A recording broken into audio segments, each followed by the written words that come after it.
அன்புள்ளம் கொண்ட ரிஷபராசி அன்பர்களே, இந்த ரிஷபராசின்றது காலபுருஷ தத்துவத்தில் ரெண்டாவது வீடாக இருக்குது. இந்த ராசிக்கு அதிபதி சுக்கிரன்.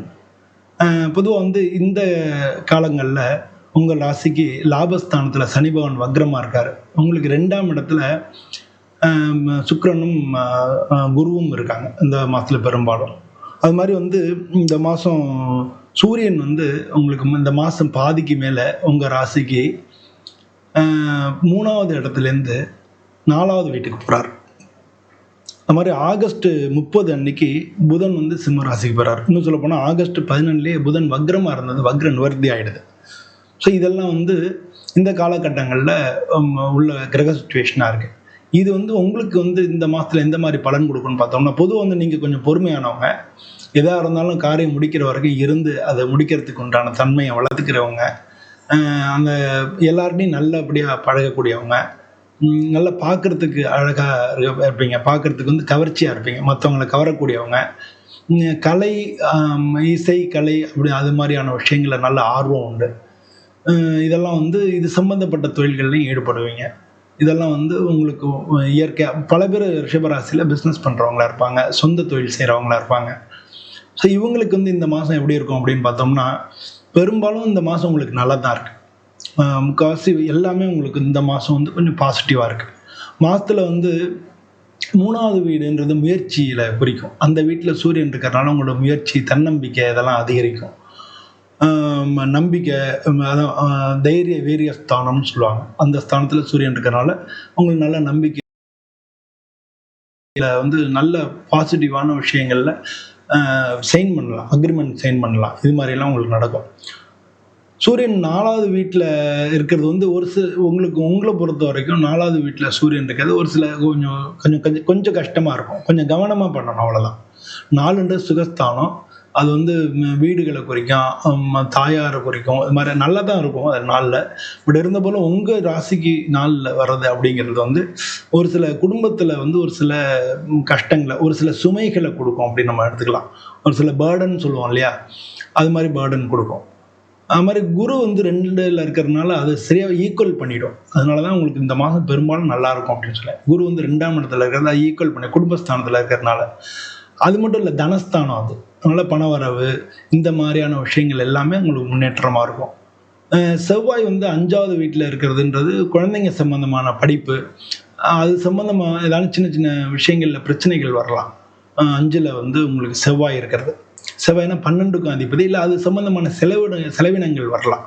குழந்தைங்க சம்மந்தமான செலவினங்களும் பிரச்சனைகளும், அதை நீங்கள் கவனிக்க வேண்டிய விஷயங்களும் வரலாம். சரியா பதட்டமாக இருக்கும்னு வச்சுங்களேன், அந்த மாதிரி வரலாம். இப்போ பொதுவாக வேலை பார்க்குறவங்களுக்கு நல்ல முன்னேற்றம் இருக்கும். வேலை ஒர்க்கு லோடு கூடும், நல்ல முன்னேற்றம் இருக்கும். நீங்கள் பிஸ்னஸ் பண்ணுறீங்கன்னா அது புதிய வாய்ப்புகள் கிடைக்கும்.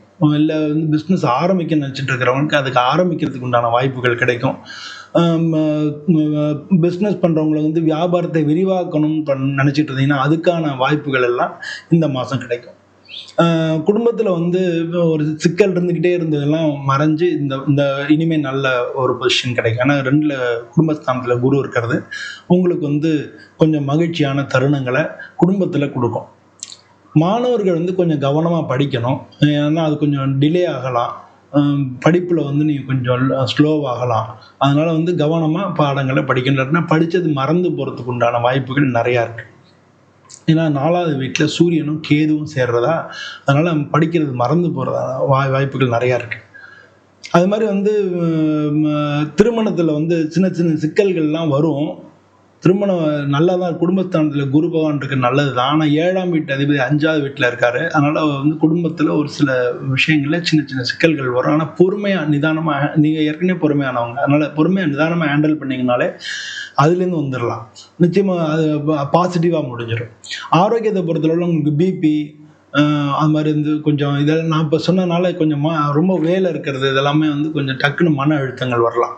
அதனால் டெய்லி கொஞ்சம் எக்ஸசைஸ் பண்ணுறது, தியானம் பண்ணுறது, பிராணாயாமம் பண்ணுறது, இதெல்லாம் உங்களுக்கு நல்லது. நீங்கள் கோயில் சம்மந்தமாகவோ அது மாதிரி வெளி பப்ளிக் ரிலேஷன்ஸ் அது சம்மந்தமான பயணங்கள் ஏற்படலாம். அதில் உங்களுக்கு வெற்றியாகவும் உங்களுக்கு நல்ல சக்ஸஸ்ஃபுல்லாகவும் இருக்கும். அது சம்மந்தமான பயணங்கள் ஏற்படுறதுக்கான வாய்ப்புகள் மிக அதிகமாக இருக்குது.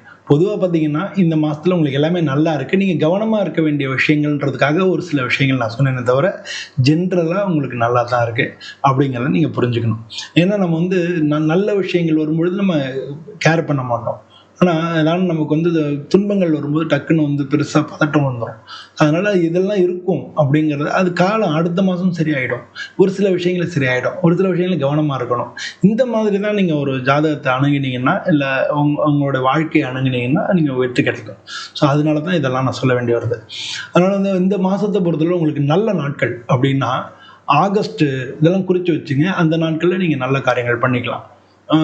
பாசிட்டிவான உங்களுக்கு பாசிட்டிவாக இருக்கக்கூடிய நாட்கள் அப்படின்னா ஆகஸ்ட் மாதம் 3ஆம் தேதி, 6ஆம் தேதி, 10ஆம் தேதி, 15ஆம் தேதி, 18ஆம் தேதி, 21ஆம் தேதி, 24ஆம் தேதி, 28ஆம் தேதி இந்த நாட்கள்லாம் உங்களுக்கு வந்து நல்ல நாட்களாக இருக்குது. இந்த மாதத்தில் உங்களுக்கு சந்திராஷ்டமம் ஆகஸ்ட் 5லேருந்து ஆகஸ்ட் 7 வரைக்கும். அந்த ஆகஸ்ட் 5லேருந்து ஆகஸ்ட் 7 வரைக்கும் சந்திராஷ்டமம். ஸோ சந்திராஷ்டம நாட்களில் வந்து நீங்கள் முக்கியமான சைன் பண்ணுறதோ, முக்கியமான காரியங்கள் தொடங்குறதோ, இல்லை ரொம்ப தூரமான இடங்களுக்கு பிரயாணம் பண்ணுறதோ, இல்லை அனாவசியமான வாக்குவாதங்களில் கலந்துக்கிறதோ தவறு. இதெல்லாம் செய்யக்கூடாது. இதெல்லாம் வந்து அந்த நாட்களில் நம்ம செஞ்சோம்னா நமக்கு பின்னால் பாதகமாக வர்றதுக்கு வாய்ப்புகள் நிறையா இருக்குது. அதனால் சந்திராஷ்டம் நாட்களை குறித்து வச்சுட்டு அன்றைக்கி மட்டும் நீங்கள் கொஞ்சம் அமைதியாக சாமி கும்பிட்றதில் உங்களுடைய ஏன்னா மனசு வந்து சரி பண்ணிடும். அதனால் ஆன்மீக விஷயங்களில் அன்னைக்கு ஈடுபாடு, அன்னைக்கு கோயிலுக்கு போகலாம், இல்லை அன்னைக்கு வந்து சாமி கும்பிடலாம்.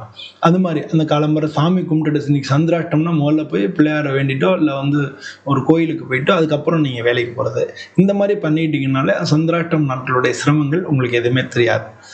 இல்லாட்டினா தடைகளாக இருக்கும் உங்களுக்கு. அது வந்து இன்னும் கொஞ்சம் வந்து உங்களுக்கு சோர்வை கொடுத்துரும். ஸோ அதனால் சந்திராஷ்டம நாட்களை மட்டும் நீங்கள் இது மாதிரி பண்ணிங்க. மற்றபடி வந்து உங்களுக்கு இந்த மாதம் நல்லாவே இருக்குன்னு. வெள்ளிக்கிழமை அன்றைக்கி நீங்கள் விநாயகரை வழிபடுங்க. ஒவ்வொரு வெள்ளிக்கிழமையும் நீங்கள் விநாயகரை வழிபடுங்க.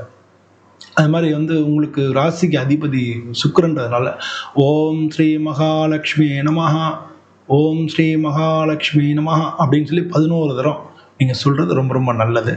அது மாதிரி பொதுவாக அன்னதானம் பண்ணுறது, கஷ்டப்படுறவங்களுக்கு உதவி பண்ணுறது, இதெல்லாம் வந்து பின்னால் உங்களுக்கு வந்து நிற்கும். அது மாதிரி திருப்பதி பெருமாள் கோயிலுக்கு வந்து நீங்கள் நேரில் போய் தரிசனம் பண்ணிட்டு வரலாம். அது மாதிரி வந்து இல்லாட்டினா பக்கத்தில் வந்து ஆனால் திருக்கல்யாணம் நடந்ததுன்னா பெருமாள் கோயிலில் அதில் போய் கலந்துக்கலாம். அது மாதிரி வந்து கோ பூஜை இல்லை கோவுக்கு வந்து மாட்டுக்கு அகத்திக்கீரை வாங்கி கொடுக்கறது, மாட்டை தொட்டு கும்பிட்றது, இந்த மாதிரியெல்லாம் இந்த மாதத்தில் பண்ணிங்கன்னா மகாலட்சுமியோடைய அருள் பரிபூர்ணமாக கிடைக்கும். ஸோ இந்த மாதத்தில் வந்து மகாலட்சுமி விரதம் வரும். அதுவும் வந்து ஒரு நாள் வரும். வரலட்சுமி விரதம் வரும். ஸோ இந்த மாதத்தில் நீங்கள் அது மாதிரிலாம் பண்ணிங்கன்னா உங்களுக்கு நல்லது. நான் அதை பற்றி முன்னாலே சொல்லியிருக்கேன். அதனால் வந்து இது மாதிரி பண்ணிங்கன்னா நிச்சயம் வந்து நல்ல பாசிட்டிவான வைப் வரணும்னா இது மாதிரி நல்லது செஞ்சு, தான தர்மங்கள் செஞ்சு, கோயிலில் வணங்கிட்டு நல்ல மனசை வச்சுட்டோன்னு வச்சுங்களேன், நிச்சயமாக வந்து இறைவனுடைய ஆசீர்வாதம், முன்னோருடைய ஆசீர்வாதம், மற்றவங்களுடைய ஆசீர்வாதம் உங்களுக்கு கிடச்சி உங்களுக்கு கஷ்ட நேரத்தில் உங்களுக்கு துணை இருக்கும். எல்லாரும் இது மாதிரி பண்ணிட்டீங்கன்னா வாழ்க்கை மிக இனிமையாக இருக்கும். உங்களை இதே மாதிரி இன்னொரு வீடியோவில் சந்திக்கிறேன். அனைவருக்கும் எனது பணிவான வணக்கங்கள். நன்றி.